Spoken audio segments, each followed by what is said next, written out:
Hi guys, you're with Donna and Cheryl from Now Is Your Time, and today we have life lessons with an amazing woman. You're going to want to hear this story, and she goes by the name of Lucie Quigley. So when you hear Lucie's accent, you're going to hear this beautiful Canadian accent, but clearly that's not a Canadian name, is it, Lucie? No, Lucie Quigley is, Quigley is my married name. It's an Irish name from, I've traced it back to Mayo County. Mm-hmm. And my first name, Lucie, is actually spelled the French way with an I-E. And that's another fantastic story because my father growing up, his favorite dog was Lucie with a Y. So really? They named me Lucie with an I-E. So technically I'm not named after the dog, family dog, but you know. Although my son's name is Caleb with a K, which also means dog in an ancient language, and also means worshipped in Hebrew. So I tell people about the worshipped rather than the dog. Yeah. Well, Lucie, I believe the meaning of Lucie is bringer of light. Not dog. So I'll go with that. Yeah. We can safely say the listeners can't see you, but you definitely have an aura of light around you. And the most amazing smile, guys. I wish you could see Lucie's smile. She's got the best teeth I've seen. There's light coming off her teeth. From a Hollywood doctor. Like, they're incredible. And they're all natural, aren't they? That's what we say. They're gorgeous and they're natural. Yeah. They are, yeah. So, like, we really want to talk with Lucie to you guys today, because Lucie, when we first were contacted, like, literally the last 12 months of your life have just been transformational, pivotal, incredibly, I mean, the turnaround story is just tremendous, isn't it? And we want you just to tell us the story of, maybe start with where you were up to 12 months ago, how you were feeling and what led up to that, Lucie. So yeah, basically 12 months ago, I was in a very desperate position and I was alone, and I'd become that cliche of the person unemployed living in their parents' basement. And what had brought me there was that we'd been living in another part of Canada, and it wasn't a good fit for me anymore. And it was time for me to create change. So I'd moved to my parents back in the city where I was raised in Ottawa. Mm-hmm. And I thought I was going to start this brand new life. I'm going to find a new job. Everything's going to be fantastic. But 4 weeks later, I don't even think I had an interview. I've been sending out dozens, if not hundreds of resumes. And I'll never forget that day. My computer was set up in the unfinished part of my parents' basement. And I was just so desperate because nothing was working. I'd spent a lot of the last 6 years listening to a lot of, new thought leaders like Lisa Nichols, Joe Vitale, Wayne Dyer, Les Brown, Mel Robbins. So I knew all this stuff, but I just could not figure out how to put it into action for myself. And it was in that moment of desperation that I sat down and I wrote down 5 simple things that I wanted to change in my life, areas of my life. And I got up the next day and I wrote those 5 things down again. And I did a little bit of journaling. I'd never done any sort of real journaling up to this point. Never really brought any focus to my life at this point.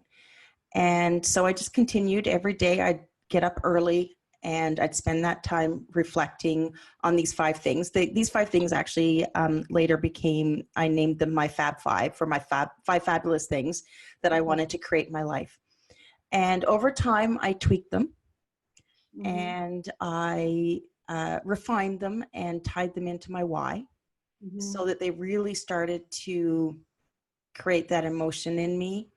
I then transferred that into creating vision boards. So I was spending a lot of my mornings, because I was still unemployed, focusing on the life that I wanted. And the changes were slow at the beginning, but little by little, 1 step, 2 steps, I was moving forward, and things just started falling into place. Things started coming into my life. People were, through no other way, no other explanation, people were appearing in my life, events were occurring, and I was able to put everything together. And, 12 months later, my life is absolutely amazing. It's completely changed. I don't get down when things happen. You know, we all have stuff in our life. Yes, my life is amazing, but, you know, I still have to deal with teenage kids, and, you know, my son's girlfriend moved in with us, and, you know, my husband's career is going through a change. We all have those things. But by giving myself that focus every morning and implementing my Fab Five and some other tools, I can frame everything so that it doesn't get me down. And I've been down before. And I, you know, when I was in living in Nova Scotia, I spent 5-6 years on antidepressants. Really? Yeah. So I know. So this 12 months has been really transformational, but you had, you know, I guess on the outside, you had a lovely husband, you've got these gorgeous boys, you've got, you know, a beautiful part of the world that I'm like, well, I'd love to live there, I'd love to go there at least. But you didn't feel like that. You felt really disconnected from your life because you just kind of done what was expected of you. And all of a sudden you wake up one day and you're like, who am I? Yeah. Yeah. And that's it exactly. You know, I think some people might call it a midlife crisis. However, I don't consider myself midlife. And you know, it's like a quarter life crisis, just a little later. and it was suddenly, it smacked me in the face one day that everything in my life felt wrong. I couldn't articulate why. I couldn't put the pieces together. I just knew that I had to move. And, you know, that in itself created a lot of problems in our family. But we came through it. We came up with some great solutions, and it's all contributing to our ongoing success. What did that feel like though? So I'm just trying to picture you in your, and I can feel that because in my first marriage, I just remember being mentally abused, physically abused, but getting up and going to work and still managing people, and kind of coming back and thinking, this is not my life. I remember thinking that I don't know how you're here, but I know you're not meant to end up here, but this is not your life.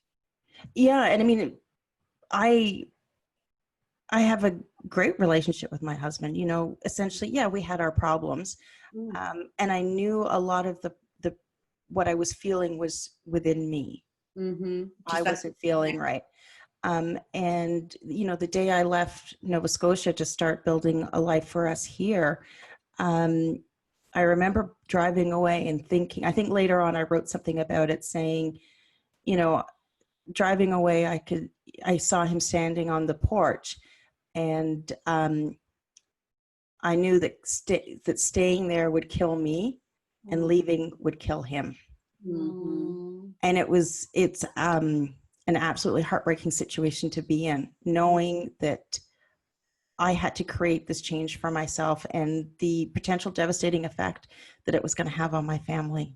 Yeah, there was no win-win with this. Because one of your sons came with you, didn't he? And then did some Moms at uni. Yeah, the timing was such that our oldest son was going to university, close to back to where I was going to be living.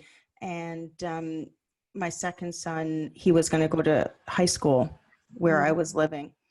And they actually came the week after me. I left alone. The following week, my husband drove down, and, you know, we got the other one to university and the other one settled at my parents' home with me. And then my husband went back to our home in Nova Scotia so we could start to figure out how we were going to piece our lives and our family back together. And it was hard. Everyone was alone. Everyone was going through this crisis point. My son in university was miserable. The other son was trying to adjust to life in a new school. He was going into grade 10. He's 16, a terrible time to be in a new environment. And then my husband was home alone in Nova Scotia, because what we decided was we were going to keep the house. It was in a little seaside village on the coast of Nova Scotia, and we kept it and we fixed it up and listed it on Airbnb for summer rentals. So he was in the midst of taking care of all of that. And, you know, for a good 2 months, we were splintered, and we were all feeling this heavy pain of what was going on, and just trying to figure out how to bring it back all together. Yeah, so go on, Charlie. No, I was just going to say, what was it like going back to your parents' house and being in a basement with your son? Because we've all come away from our parents, and then some of us have had to go back to the parents. But what was that like? Because I moved back in with my parents when I was 30. When I was going through the divorce, I had to rent my house out, and it was I love my parents, but it was really hard. I'd moved out when I was 18. I was so used to having my own space. So I moved out when I was 18. And actually went from living with my parents to living with my boyfriend, now husband. So yeah, it was tough, but I think the toughest part was admitting I needed help, because I've always been that, I'm a Taurus, I'm strong, I can handle this, I'm the dependable one, I take care of everyone. And it was really, really hard to admit that I needed help.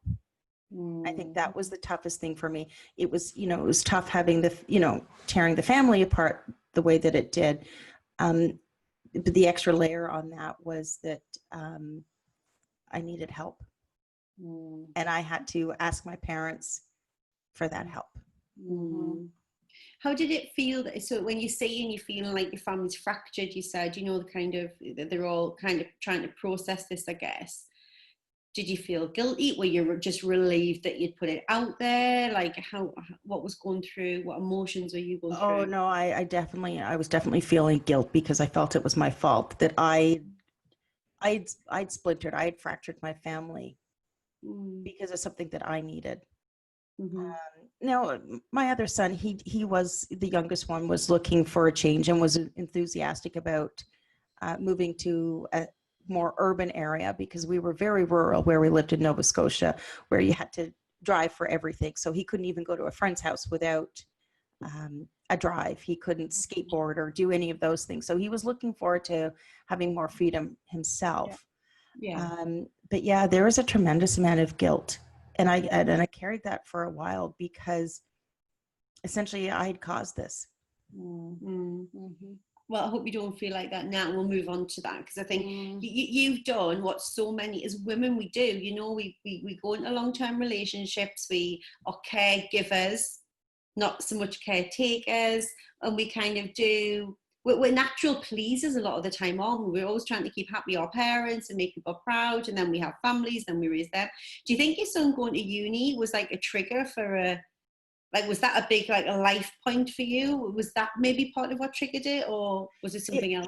Yeah, that was definitely the trigger point. Not because of an empty nest syndrome, but more because I was realizing that I'd spent the previous, 18, 19 years raising a family, and I'd forgotten to figure out who Lucie was and spend that time getting to know myself. So, it was all sort of, the perfect storm of situations. So you tell your husband, does he see it coming when you say I'm going? Does he see it coming that you're really going, or how does that pan out? No, I kind of thought that he got it and that he was going to be moving up with me and we were going to be doing this, but it wasn't until I'd actually left that he realized that, this was for real. I think up until that point, he'd convinced himself it wasn't going to happen, that I would, get 5 minutes down the road and turn around and come back. Yeah.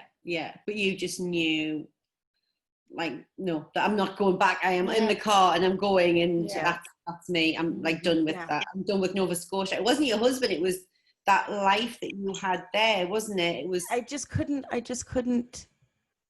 couldn't figure out how to piece a future together for myself there.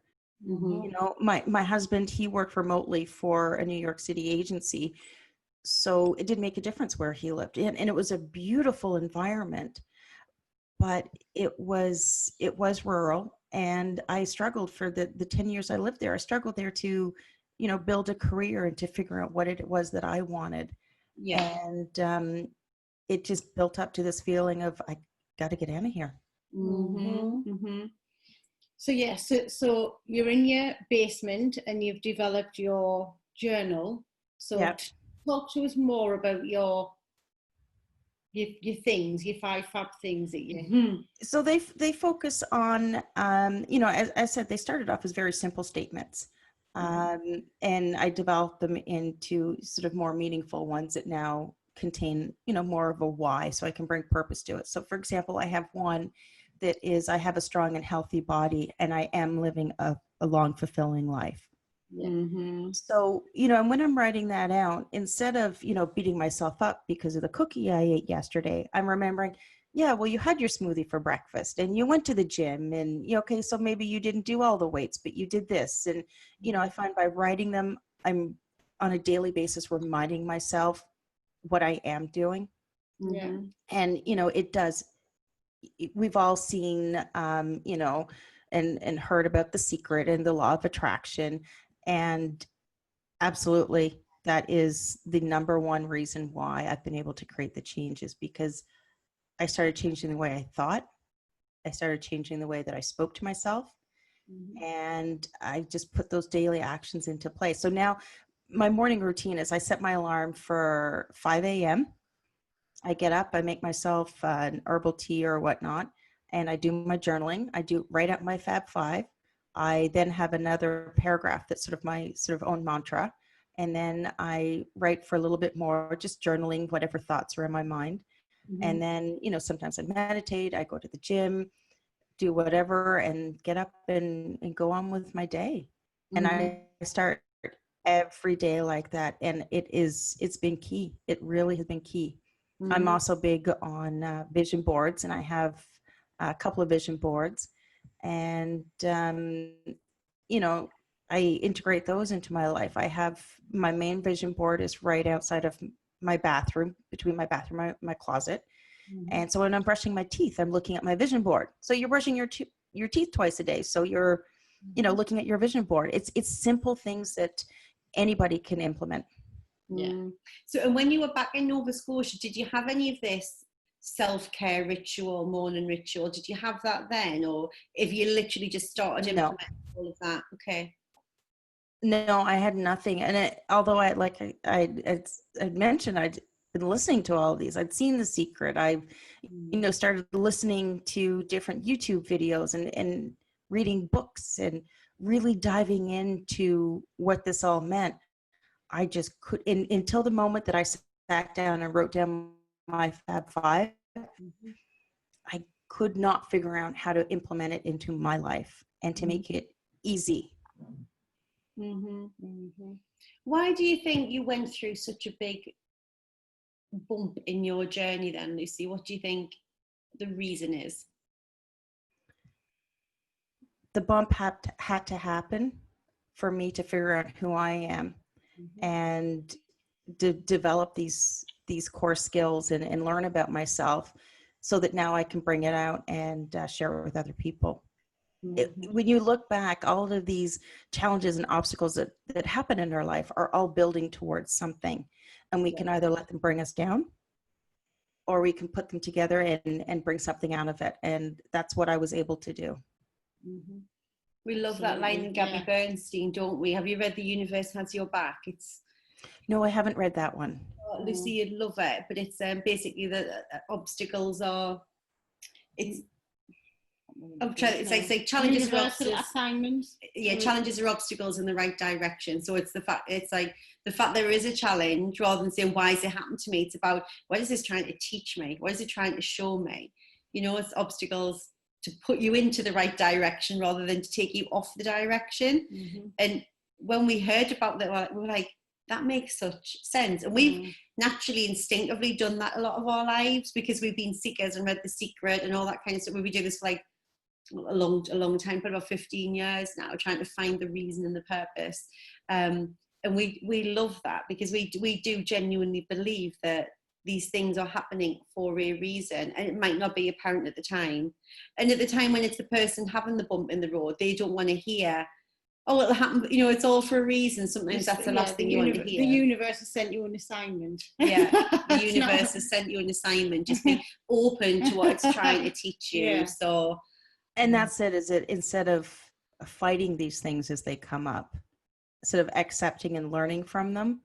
And I find that once you take that approach, you can get through them much quicker.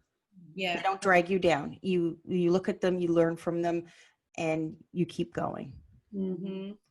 Because you mentioned roller coaster, which is something that you talk about, don't you? So do you want to tell us a little bit about that? So actually in September, I launched my own podcast, and I called it The Roller Coaster, because when we look at life, it's ups and downs, it's the twists and turns, and sometimes you're holding on tight and you're gritting your teeth and just, can I get through this? And then other times your arms in the air and your head's back and you're laughing and you're enjoying it. Mm-hmm. And, the way I look at it is, when you go to take your last breath, do you want to look back and say, that really sucked? Mm-hmm. Or do you want to look back and say, man, I had an amazing time? Mm-hmm. Mm-hmm. And my arms were in the air. I had a good ride. I had the ride of my life. Yeah. Yeah. That's amazing. So for the lessons that you really want to pay forward, what are your life lessons that you would want to share? Is that it? It's the roller coaster and enjoy it, or what would you? Yeah, definitely enjoy life. More importantly, look to find your own purpose and what you're meant to bring back to the world, the universe, however you look at things. Mm-hmm. And quite honestly, if I'm able to create a massive change in a short period of time, in 18 months, then honestly, anyone can. We see the gurus and the motivational speakers, we hear them when they're at their peak, when they're saying, yeah, I remember doing this and I remember how bad it was. But it's really hard to make that connection when you see how successful they are standing on that stage today. And that's where I want to fill the gap and let people know that, that might be where I'm going, but this is where I am today. And I'm not afraid to share all the struggles that I've had and the challenges, but how I've come through it. Mm-hmm. And I think that's the thing, is that a lot of the time we spend so much projecting how perfect and how wonderful our lives are. Social media is a perfect example for that. Mm-hmm. Everyone sees the pictures of the smiling, happy families, but they don't understand the pain or the anger or the fear or the problems that are behind those pictures. Mm-hmm. And I think that we need to speak up more. Mm-hmm. And we need to, not be afraid to say, I'm going through a really hard time, or I have been through a hard time. These are the things that help me. Maybe they'll help you too. Absolutely. Well, we think you're incredibly brave, and for me, you're just a shining example of what life lessons and now is your time is about. Because for us, this was all about, we're the same. We think seeing real stories like ours, like yours, makes it so much more relatable for people. And one of our big missions is just that movement to wake people up to stop going through the motions of their life before it's too late and they have regrets. So we love that you took action and were brave and kind of went with your gut instinct, knowing that, or even maybe it's not known, but just knowing that you had to do that rather than stay where you were and being stuck and having those regrets. It just takes gumption, like in the bucket load, to do that. So I'm so pleased you did. I know you're so pleased you did. Yeah, and I'm tells us you're pleased you did. Yeah, and I'm happy to say, our family is awesome. We're all living under the same roof. My marriage is better than I could ever imagined. Mm-hmm. I only wish that people could experience half the love and friendship that I have with my husband, because it is it's beautiful. Oh. And, I get all teary. It takes work. It does take work. It's not, it's not easy, and that's been part of the process as well. Mm-hmm. But I'm loving it. Right now, my arms are up in the air, my head's back, and I am having a fantastic ride. Well, thank you so much for sharing your fantastic, scary, heart-stopping ride with us. And we know that people are going to love listening to this. And a lot of people will have probably been where you, or maybe are now where you were 12 months ago. And this is the story of it takes guts, it takes effort, it takes work, but actually it's possible to really find your purpose and change your life, isn't it? Yeah. For sure. Well, thank you so much, Lucie. It's been a pleasure. Thank you. Thank you.